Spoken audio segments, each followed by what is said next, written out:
So here it is, this is the DJI Mavic 4, DJI's new flagship drone. Seen a lot of stuff in this, leaked over the months, but here it is now in person. I've literally taken it out of the box, charged up the batteries and put them back in the box, so we're good to go now. I've not even flown the drone or anything, so let's open it here, see what's in the box and talk through some of the specs. So first thing is, it comes with this lovely bag, which is pretty cool. Everything fits in nice and neat. So this is the drone here. Looks slightly bigger than the Mavic 3 that I previously had. You can see it's quite substantial. The blades, the props seem a bit bigger as well. It's got this new nicely designed cover that protects the gimbal. So you just unclip that, pull it off. So this is one of the main features, is the new gimbal setup with the 3 cameras. So you've got a standard lens, a 2.5 zoom and a 6x telescopic lens, which is pretty cool. Hasselblad. Shoots 6K video and up to 100 megapixel photos as well, which is really cool. Adjustable aperture, f2 to f11 as well. All shooting D-Log, which is a big improvement from the last time. So I think for the first time you're going to have a drone that's got 3 usable lenses. One of the cool things is, obviously with the combo I've got the Creator combo, which has got the Pro 2 controller, is that you can connect it to the controller. You don't need your phone, you don't need anything else. You literally connect it and you're good to fly. And you'll see here, what you do is, if you start to unfold the legs, as soon as I unfold the legs, you'll see that the drone turns on. So it's right away, it's turned on. You can see the gimbal. The gimbal rotates 360 degrees, which lets you get some really dynamic shots as well. So that's the drone. I got the Fly More combo, so I got 2 batteries with it as well. 3 batteries. So the new batteries are 51 minutes flight time, which is a long time for a drone battery. The Mavic, the Mini 4 Pro, for example, is around 29 minutes. The Mavic 3 was around 41 minutes, so you're getting a good amount of extra time in the air, which is good. This for me was one of the main benefits and one of the main reasons why I did the upgrade, is the controller, the professional controller. So what you do with this is, you pull the screen back, and as I'm pulling the screen back, the joysticks are coming out as well, which is pretty cool. It's turning on, don't need to turn it on. Updated. Flick the antennas out and we're good to go. The screen's 2000 nits brightness, so it's really, really bright. You're going to be able to see that in bright light as well. And it's got lots of pro features. It's got HDMI out, so you can do broadcast stuff and things like that. And yeah, it's a real nice setup and a big improvement on the Mavic 3. I think that is it. Yeah. One of the other benefits of the gimbal is that it lets you do true vertical shooting, which is 6K vertical. So the Instagram reels will be looking nice and sharp. There is some drawbacks to that gimbal and shooting vertical, which I'll explain as I'm flying. One of the main things is that you can't pitch anymore. I think it's -8 to +8 degrees, so you've not got much movement, which is quite restrictive. So it's really not going to be that much use. But we'll get it in the sky and see what it's like. This is just from YouTubers that I've been watching reviews on, things like that. But yeah, it looks really, really good. This drone as well has got 512 gig built-in storage, so you can record straight to the drone. No need for an SD card. They give you a kind of high-speed cable as well, so you can take straight from the drone straight onto your laptop really quick. Yes, I think we better get the drone in the sky before we lose any light and see what the picture's like.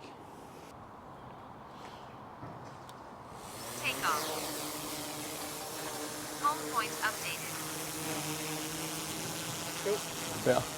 So now what I'm going to do is try one of the new features that rotates the gimbal. So this is under the quick shot section. So you see here it's under rotate. So the aircraft will look forward, rotate camera to fly forward or backwards. So this gives those really dynamic shots that are quite catchy. Might not use it all the time, but as like the first couple of seconds of an Instagram reel to grab someone's attention. It's pretty cool. So you can see here, you can adjust it. So you can change the direction from forward to backward. You can adjust the angle from either 40 to 40, 180 to 80, or 30 to 360, which is a full circle. You can adjust the speed of the rotation, and then also the flight speed, so how fast it's going forward. So what we'll do is we'll press start here, and we'll see what this looks like. 1. So that's quite strange when the gimbal rotates like that and you're upside down almost. But as you can see, it looks really cool as it's starting to appear in the shot. And as I said, like, you're obviously not going to use all of this, but you might use a couple of settings at the start of a social media post just to grab someone's attention. Quite a dynamic shot, a bit different. So yeah, you'll see it looks really cool. And we'll do the same, we'll just try it again, but we'll change the settings and go backwards. 3, 2, 1. So again, it's doing the same setup, 180 degrees, and it's just coming back the way.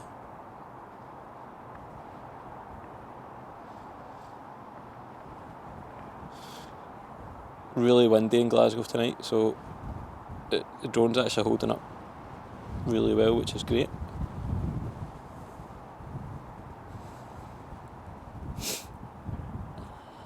What I've just noticed there is when you go into this mode, it changes to 4K 60. So obviously my shutter speed's not right there, but just be aware of that when we're doing stuff.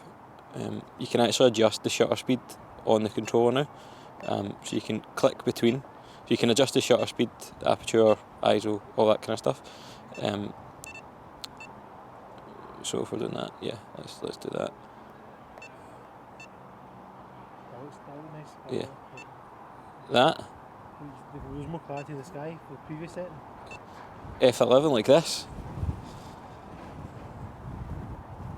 Yeah, yeah. So I'm just going to we've obviously went through that shot. I'm just going to test out the different lenses. So that's the 1x lens. So I'll just put this on record and I'll just do a little kind of shot here, trucking left and right. You can see it cutting across the sky. I'm just shooting in normal colour. This isn't D-Log or anything. This will just be straight from the camera. DJI's colouring. So that's that wee shot. And then what we'll do is we'll go with the 2.5x lens, which is really nice. It's a nice middle ground. And then we'll just truck left with that.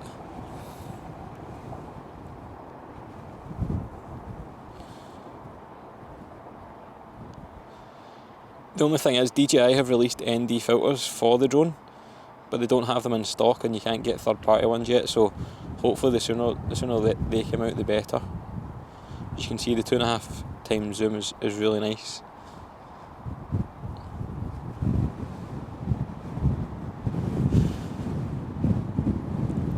And then we'll try the 6x.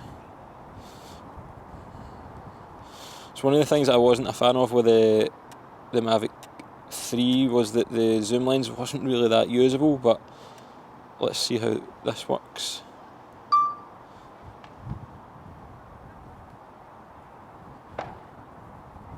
I can tell straight away.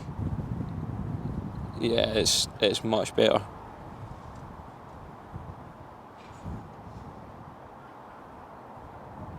Yeah, the quality is really good. You can see the guys in the bottom of the screen there on their bikes, it's really nice. It's decent.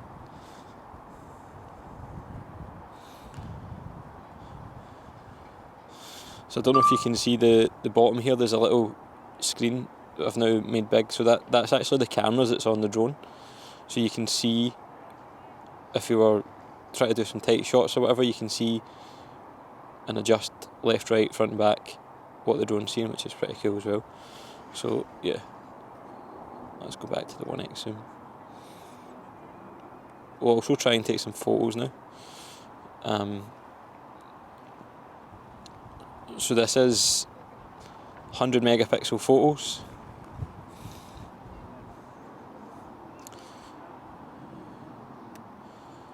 So it's just, I've not even set this up properly with the grid lines and stuff on it, but yeah, we'll get a couple of stills and see what it look like.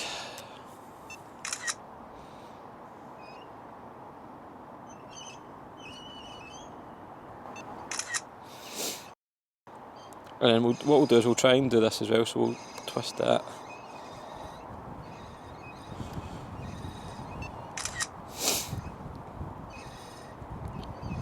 So what I think I said earlier is that one of the benefits of this new controller is that you can twist the screen.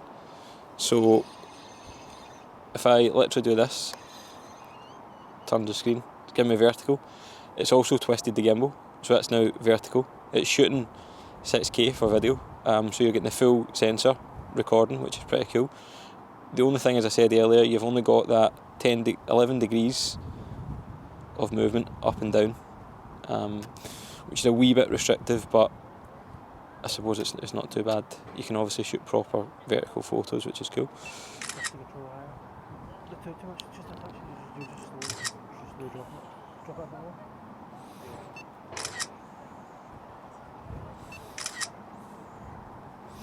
So it'll be interesting to see the file sizes for these photos. Even the Mini 4 Pro that's 48 megapixels, it's like 100 megabytes for a raw photo. So it'll be interesting to see what these are like.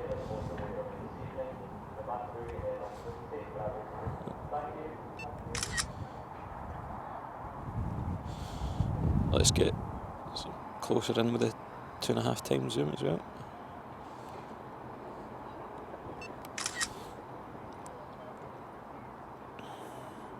.6x, see what that looks like.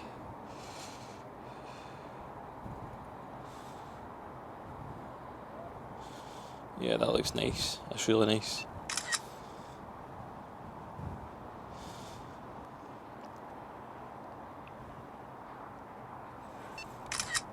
Let's bring it back, and we'll do the same going this way. 2.5 times. What we're going to try here is master shots. So what you do is you kind of, as it's shown you here, you select a subject, and you can adjust. It basically does a number of different shots. So you can adjust the height, the length, and the width. So we'll just keep it all like that. And what we'll do is we'll press start. So I've selected the ship as the subject. You can see now it's doing a droney.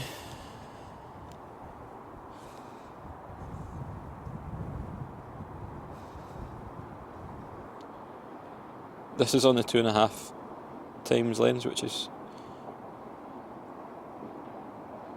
decent.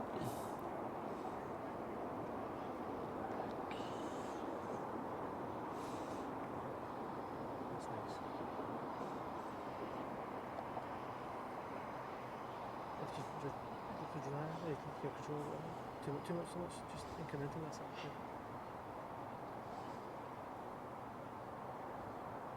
As you can see, it's going through a sequence of shots that, again, maybe not using my client work, but it's quite useful for social media to just grab those, I can't speak, to grab someone's attention with these quite dynamic shots in your first couple of seconds when you're putting posts on social media. So yeah, so one of the benefits of this is you could be on set, you've got all your shots, but just as a backup, put this on for a couple of minutes, select a subject, and it'll run through a number of different shots, quite dynamic shots that are just there, and even if it's a couple of seconds, you've got them in the bank and you can then use them. As you can see, it's running through, and the shots are really dynamic. I'm using the 2.5 times lens on this as well, so yeah, it looks really nice. What's that? Oh, it's this. So what I was doing there is it creates a little video for you as well, which if you really wanted to, you can take and share it to social media really quickly. But yeah, it's just another feature that's useful to have. So this has got explore mode. So what this lets you do is it's basically letting you kind of see what's around. So you can use the back of the controller. Don't know if you can see that the little wheel here. So I can then explore and zoom in, and it's going between the 3 lenses. As you can see, that's probably maybe 500 or 600 metres away, that ship, and I can see tons of detail. Again, might not be usable, but it's a useful tool to just have.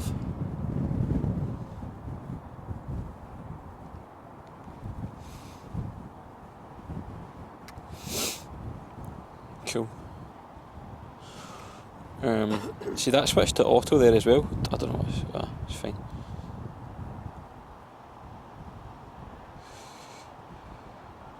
What I'm going to do is maybe bring it back and get a couple of shots with the SAG Centre tower as well. So with this, I'll just select this subject, and I'm going to do spotlight mode. So I've got the 2.5 times zoom, which is quite nice. And what that'll do is that just keeps the SAG Centre tower framed in shot. Just raise it, you're slowly dropping away. And it's nice with a wee bit of compression. Max altitude reached.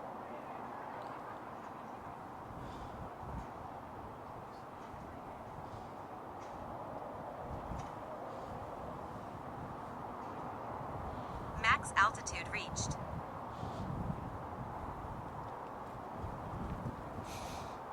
So again, this is just going to give new opportunities with capturing different viewpoints, even just with that 2.5 times zoom. It's just a slightly different view. You've got the city in the background. That, yeah, it just looks really nice. So what I'm going to do is I'm going to do the quick shot with the rotate with the city in the shot, because I think that'll be a nice shot, and then I'll just go to the 1 time zoom and I'll come back a good bit and we'll go. You want to get that tower upside down, Forward. and post that immediately. Yeah, so we'll go Sorry. 360. Sorry, restart. I was talking over you there. No, that's fine. So yeah, I think definitely one of the flagship features of the new drone, or the main features in the new drone is this rotating gimbal. So let's get that. This is an iconic Glasgow scene. So let's do a 360-degree rotation. We'll kind of keep it nice and slow. Direction forward. Yeah. So let's get this tower in the centre of the shot.